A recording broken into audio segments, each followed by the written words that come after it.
Marco Muzzo entered 6 pleas of guilty in a Newmarket courtroom today. This is a live look at the courthouse where less than 5 hours ago, Muzzo walked out on bail. Surrounded by his family, his fiancée by his side, Muzzo tasted freedom for the first time since driving drunk and smashing into a minivan on September 27th, killing 3 children and their grandfather. Good evening. Muzzo heard the names of the victims read out loud in court today. Daniel, Harrison, Millie, and their grandfather, Gary. CTV's crime reporter Tamara Cherry is at the courthouse tonight. Tamara, Muzzo was released on $1 million bail. He had 2 or 3 times the legal limit in his system that day. Yeah, Michelle, possibly more than 3 times the legal limit of alcohol in his blood that day. Now, as you mentioned, he entered 6 guilty pleas today, 1 for each of the people who either lost their lives or suffered life-altering injuries because of Marco Muzzo's drunk driving. Now, we've known since last month that he would be pleading guilty. Today, we heard the facts that he was admitting to. Marco Muzzo walks out of court to a crush of cameras and 19 days of relative freedom. From moment one, Mr. Muzzo knew that this day would come. 2 hours earlier, he stood in a prisoner's box and, in barely more than a whisper, answered guilty 6 times. He immediately took responsibility. Here are the facts. September 27th, 3:15 in the afternoon, 29-year-old Muzzo steps off a private jet at Pearson Airport, returning from his bachelor party in Miami. He clears customs, walks to his Jeep, and starts heading toward home in Vaughan. There's been noticeable and observable weight loss over the course of the last number of months.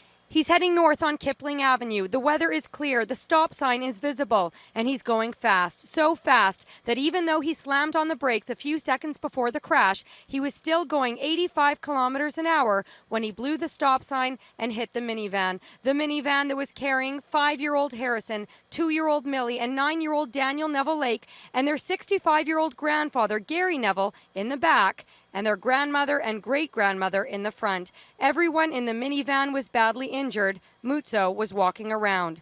He was unsteady on his feet. He had glossy eyes. He attempted to use people to keep his balance. He urinated himself. He was having a difficult time comprehending directions, and he had a smell of alcoholic beverage emanating from his breath.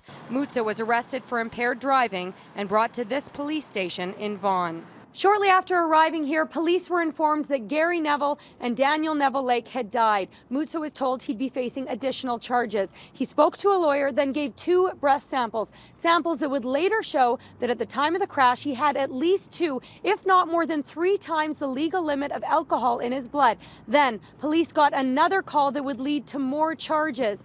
Harrison and Millie were now dead as well. Muzzo has been in custody ever since, until now.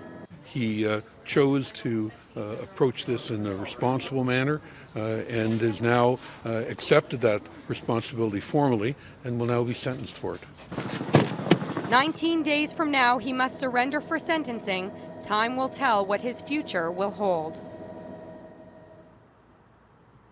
And Crown Attorney Paul Tate said part of the reason the Crown was consenting to Muzzo's release on bail was because he's been suffering from some medical issues that he needs to address before surrendering himself for sentencing. His bail conditions include no drinking, no driving. He's got to live with his mother, and he's also not allowed to contact or be in any place that the Neville-Lake family is known to be. Neither the Crown nor the defense have indicated what sentence they'll be seeking on February 23rd.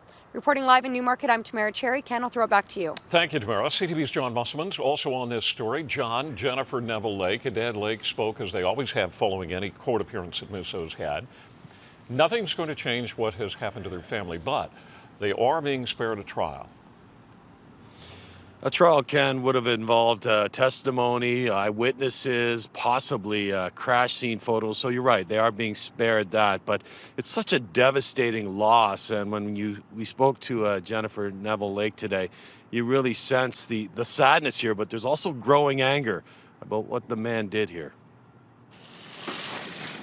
Jennifer Neville-Lake says her life doesn't seem real, like she's reading about a character in a novel. Every single facet of my life that I worked on my whole life has been destroyed or just completely altered in such a way that it almost feels like it's not me. Standing beside her husband outside the courthouse, she held up photos of her son Daniel, one as a newborn baby, the other his school picture taken just 2 days before the deadly crash. Yesterday would have been Daniel's 10th birthday.